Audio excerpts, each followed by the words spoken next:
Welcome to STG Live in Davos, Switzerland at the World Economic Forum.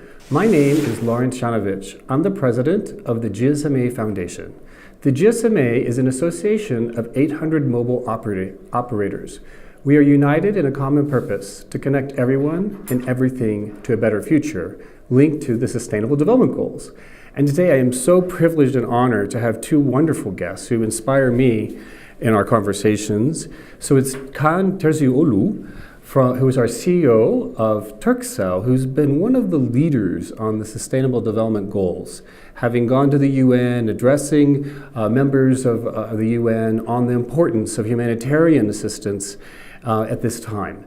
And then I have Anousheh Ansari, who is the chair of Prodea Systems, who is an Iranian-American astronaut who gained enormous insight when she was in space about humanity. And when she came back, she wanted to bring her acumen and technology together with the humanitarian impact.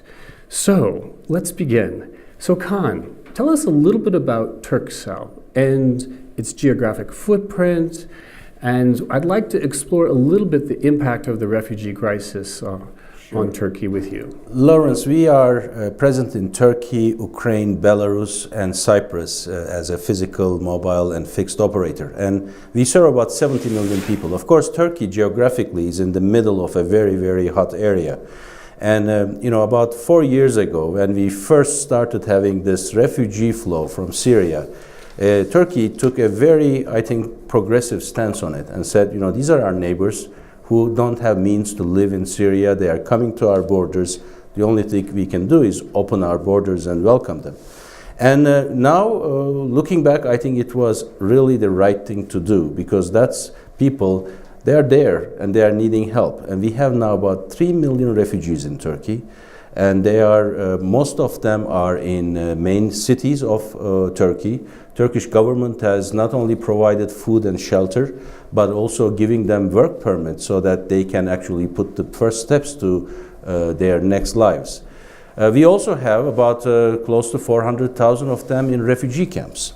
And in refugee camps, it's like the first stop for their presence, and they are trying to get basic food, shelter, and also connectivity services, which we are very proud to serve. Because if you think about it, in the world of analog life, in the old days, a mobile phone was a luxury item.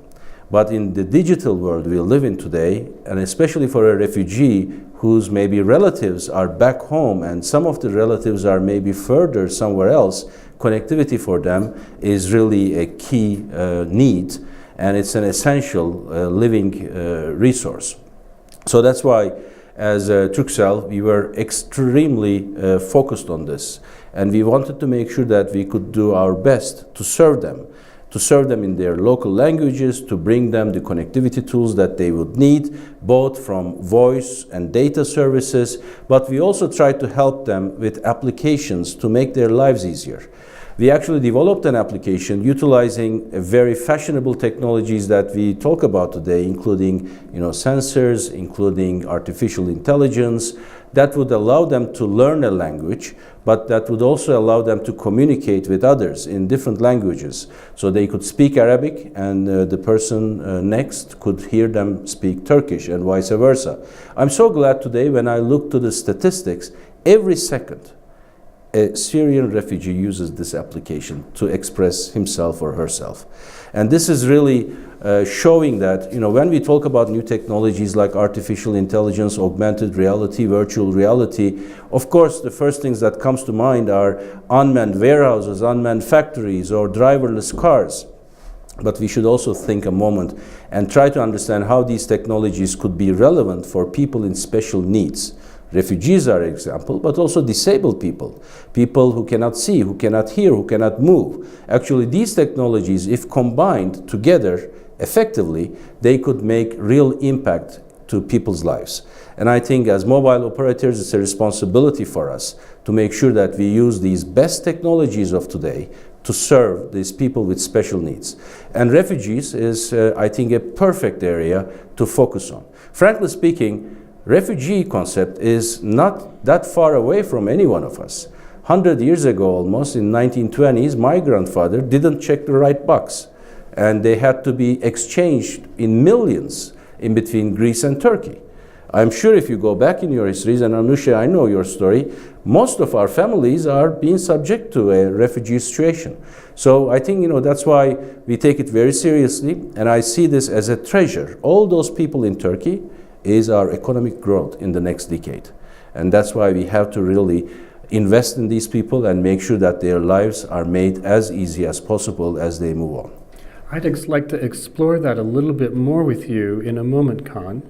But I'd like to go back to Anousheh and your story and how you came together, because you share a philosophy, with the global trends around technological disruption.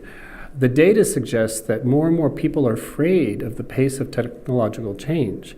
And one of the reasons is people are being left behind, the vulnerable, as you describe it.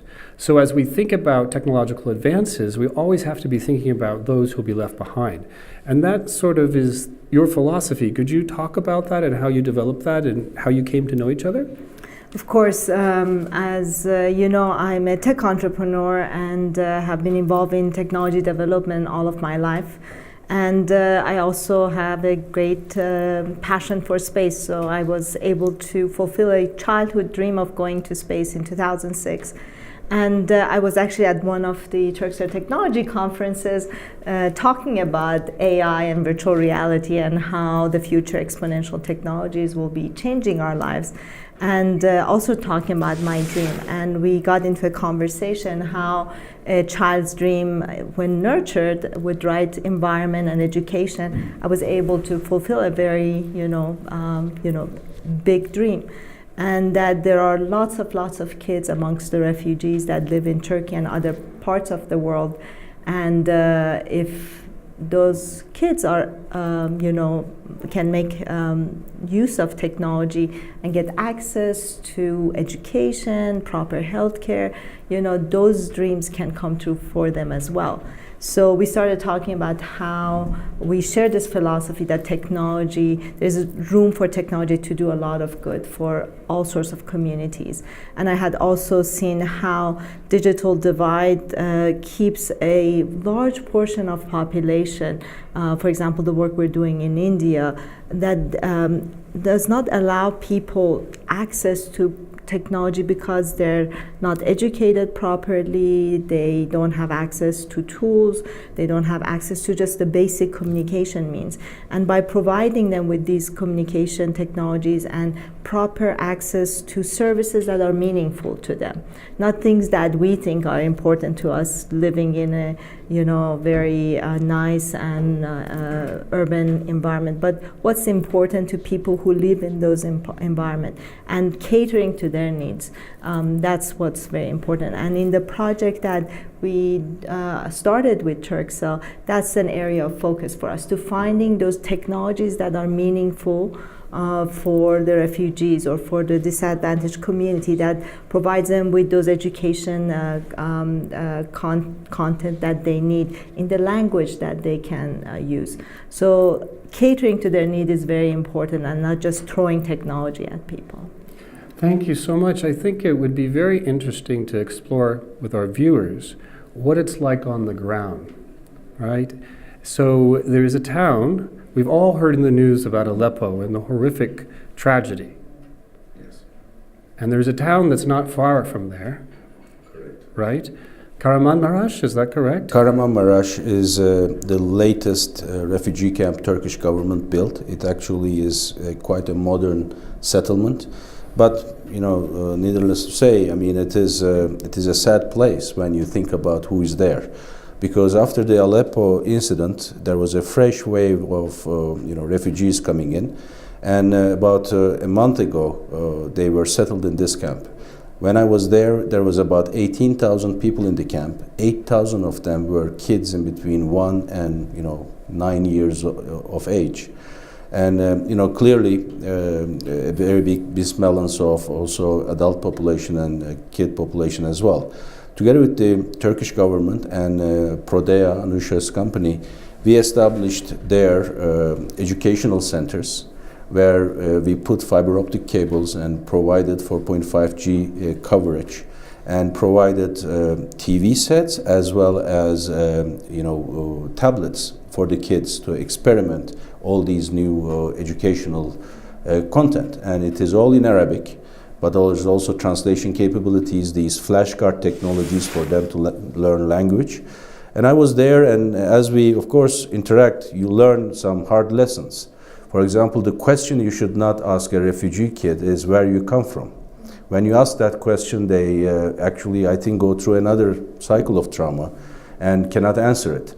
But when you show them, maybe a cartoon where they can interact and try to understand maybe a scientific experiment they can simulate, they are so turned on, and so you see the sparks in their eyes. And I had the chance to spend some time with them, and it was a big round table with all tablets around. And as I moved around the table, when I came where I started, it was so moving to see that one of them basically made a drawing saying that we love you. And this is the impact. If someone can, they should. And I think mobile operators have to look for these type of opportunities and make sure that we make a difference and really do something meaningful. When you think, it seems so counterintuitive when you think about the conditions of refugees, that we could now, in the 21st century, bring these technologies together. Do you have any messages that you'd like to bring to our audience about this promising story about technology and the Sustainable Development Goals? What do you think about, what does this mean for our future? Because I would just argue that a lot of people feel helpless. They see the crisis and they don't know what to do. So first thing I would say, when I looked at our planet from above, from space, it was very obvious to me that this is one world that belongs to all of us, and that we need to work together if we want to make this world a better place for all of us. All these lines we draw on a map does not prevent problems, crises to cross borders. So the refugee crisis is a problem for the entire world, entire humanity, and I think every country, every person has to address this issue with whatever means they have. I think there are multiple ways they can get engaged. They can look at their own business. For example, I looked at what I can do with the technology I have in my company. Kaan looked at Turkcell and how Turkcell can come to the table with a solution. So I think everyone has something in their means, whether it's providing education content, providing shelter, providing food, providing awareness to others in their communities that they can help and address this issue. Yeah, I think it's an invitation for all of us to think about, now in the 21st century, how can technology bring us together? Not just for this acceleration of global economic growth, but how we can bring equity and realize the dreams of the SDGs. So I thank you all for joining us. Thank you, Lawrence.